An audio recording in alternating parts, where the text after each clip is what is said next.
Só aproveitar que a nossa live é um pouco mais longa e agora falando do auxílio emergencial, peço para vocês sentarem o dedo aí, compartilhar essa live, explodir ela para o Brasil inteiro, porque agora é bem relevante o que eu vou falar. Ô, deputado Olá, muito maravilhoso! boa noite já, né? Deputado mais amado do Brasil! Prazer imenso falar com vocês, uma honra. Prazer é Fala, todo André. A nosso, honra deputado. nossa. A honra é toda Wilson, nossa. Guilherme, Michele. Nós quase não dormimos essa noite, tão emocionado que a gente estava por causa dessa live. Mesmo.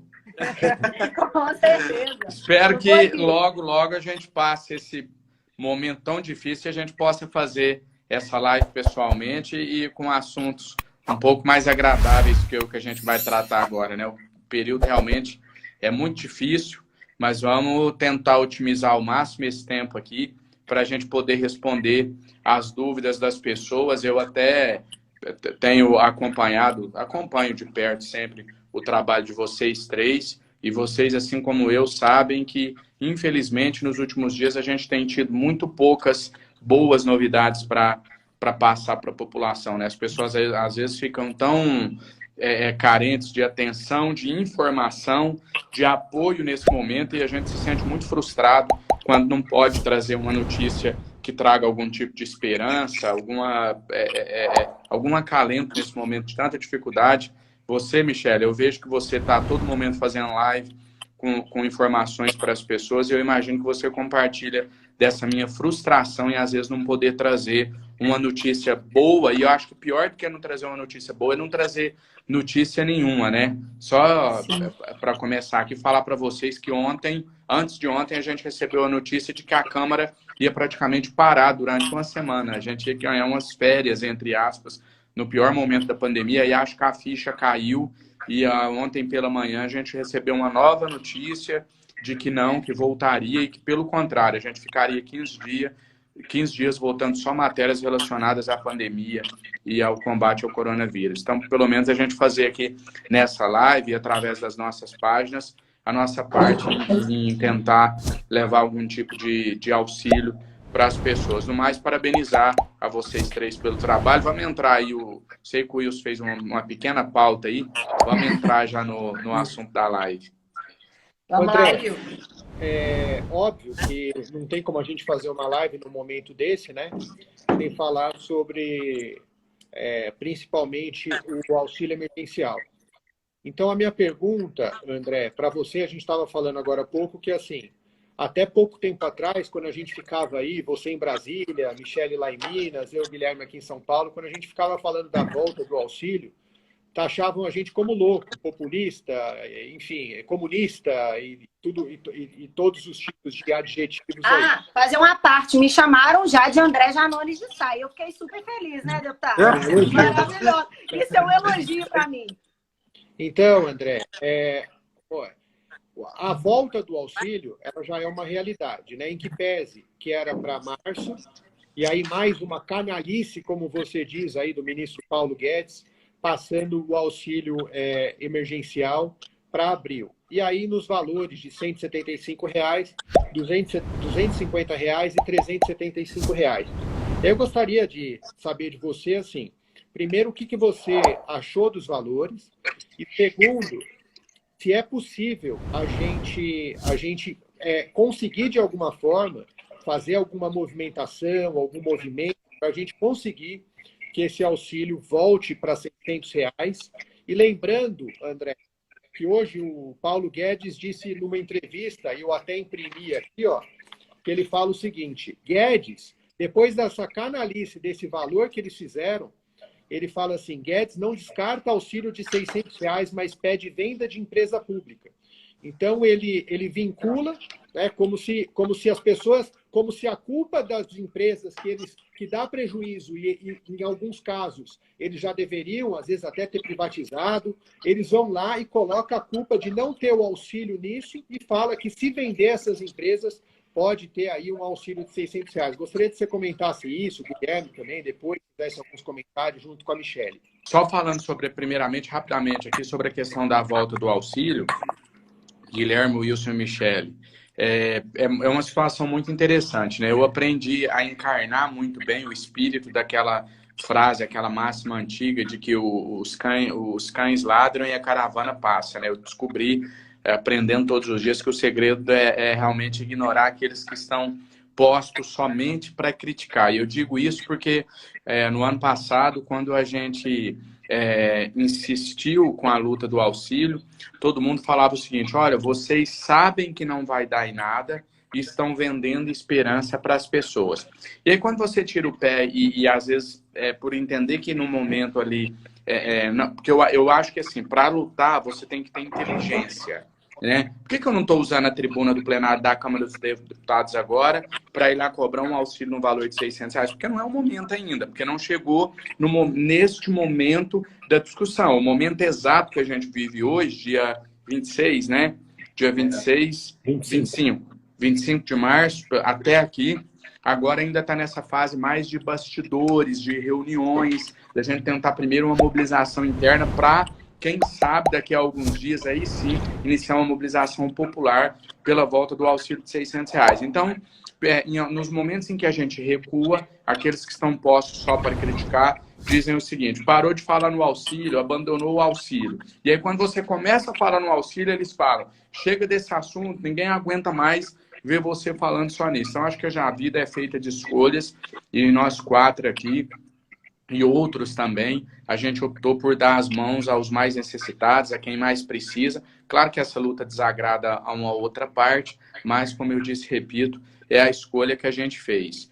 Então, feita essa observação, para responder de forma mais direta, eu hoje, Wilson, hoje, dia 25 de março, eu nas minhas lives, eu sempre tenho repetido as datas de uma maneira até exagerada, às vezes, porque as pessoas têm pegado as nossas lives, tirado de contexto, né? Vocês já devem ter passado por isso também, aí reproduz uma fala sua de 3 meses atrás, como se fosse uma fala de agora.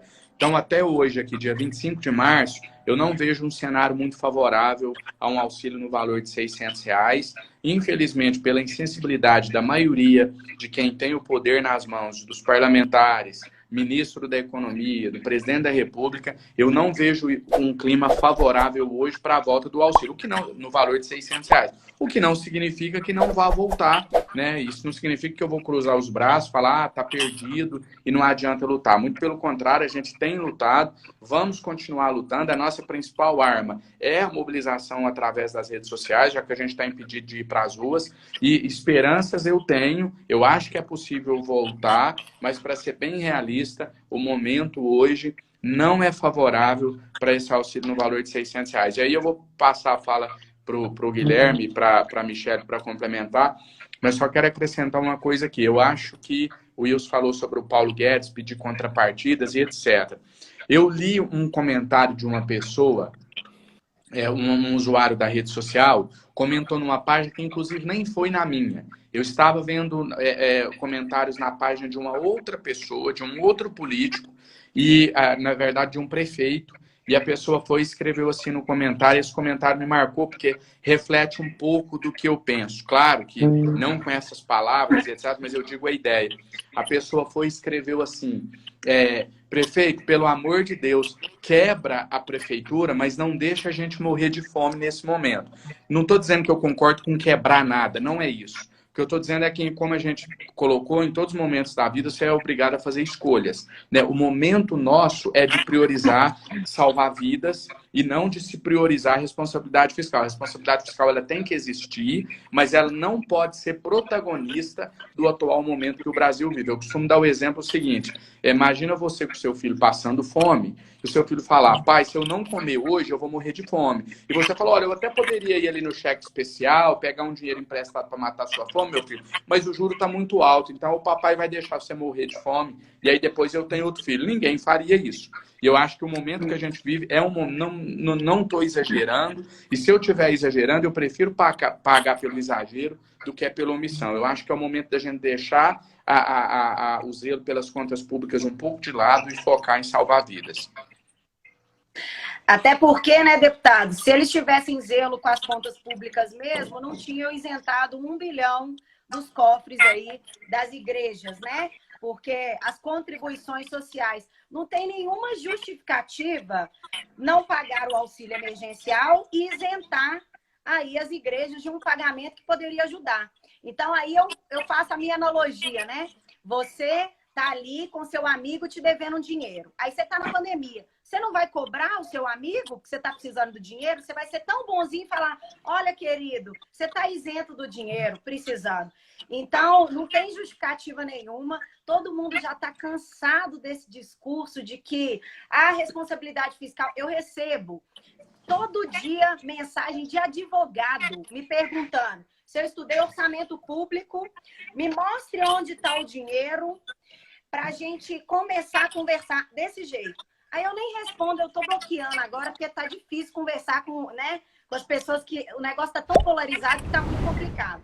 Agora, deputado, uma coisa que eu queria complementar na sua fala é que existe a medida provisória, né, número 1039, ela chegou agora, dia 23 de março, na mesa diretora da Câmara dos Deputados, porque a gente sabe que o artigo 62, parágrafo 8º, diz que tem que iniciar a análise da medida provisória na Câmara dos Deputados, então está parado lá.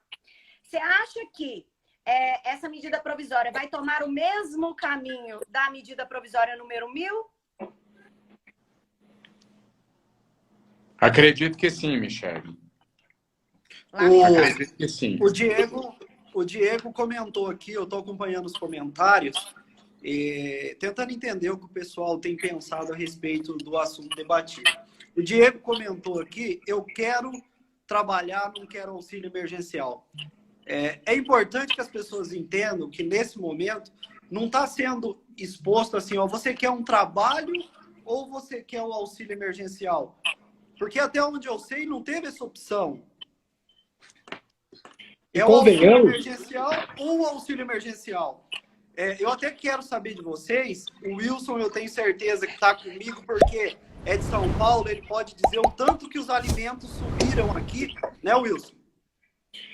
Guilherme, outra coisa, trabalhar no meio da pandemia, essas pessoas querem iniciar um trabalho, quer dizer, o governo não teve competência para entregar a elas um trabalho digno durante todo o período pré-pandemia, e agora essas pessoas colocam como se alguém estivesse falando assim, olha, você quer o emprego ou você quer o auxílio? Não existe, o governo não está dando essa opção do emprego. Ele está dando a opção auxílio ou nada. Você colocou muito bem, não é ofertada a escolha de um ou outro, como se um fosse excludente do outro. Não, eu recebi o auxílio, logo eu perdi a minha vaga de emprego lá naquela empresa que ia me contratar. Não perdeu vaga nenhuma, porque não tinha essa vaga. E, Michele, só para entrar um pouco na pergunta que você fez sobre a AMP, se o destino dela vai ser o mesmo da 1000, aqui em Brasília, nos últimos 3 dias, está um cenário muito instável. Sabe, parlamentares que se posicionam de uma maneira e da noite para o dia muda o posicionamento, tanto num posicionamento pró-povo, entre aspas, vamos dizer assim, como num posicionamento pró-governo. Então, esse período que nós estamos vivendo agora é de absolutas incertezas. Eu acho muito difícil cravar alguma coisa. Eu acho que só ali lá para segunda, terça-feira da semana que vem, as coisas talvez comecem a clarear um pouco, né? Há uma guerra velada, não declarada, entre o presidente da Câmara, Arthur Lira, e o presidente Bolsonaro. Por mais que o presidente Bolsonaro tente manter uma aparência de normalidade, é nítido que não está normal, que o clima não é bom. O clima, a gente consegue sentir um clima muito tenso, né? O recado ontem foi claro, e no dia de hoje ainda está muito instável assim para se prever alguma coisa. Essa questão do Araújo, sai, não sai, algo que tudo indica vai sair. Eu acredito que nos próximos dias aí a gente possa começar a enxergar com um pouco mais de precisão qual que vai ser o destino da MP. Will, você ia falar, eu te interrompi. Não tem problema não. Só complementando aquele comentário que o Guilherme leu, pois bem, quem tem emprego, quem tem uma opção de emprego, ótimo, tem que agradecer a Deus, e essa pessoa não é obrigada a receber o auxílio. O que não pode é quem tem emprego, quem está bem empregado, ir lá e fazer ataques para quem vai receber auxílio. Então, assim, a gente ouviu, André, muitas pessoas falando, o auxílio vai deixar o povo vagabundo. Então, assim, sempre que você vai defender o povo, sempre vem essa turma. Então, o engraçado é que para o teto, para a responsabilidade fiscal, eles falam que não tem dinheiro para pagar um auxílio emergencial decente por conta da responsabilidade fiscal. Agora, minha pergunta é, o judiciário, por exemplo, custa 100 bilhões de reais por ano. Cadê, então? Então, deixa de pagar o judiciário. Não, Will, você está falando para dar calote no judiciário? Não, eu não estou falando para dar calote no judiciário. Eu estou falando que chegou o momento de mais pessoas serem populistas como a gente é. Porque sempre quando chega na vez do povo, o dinheiro acabou.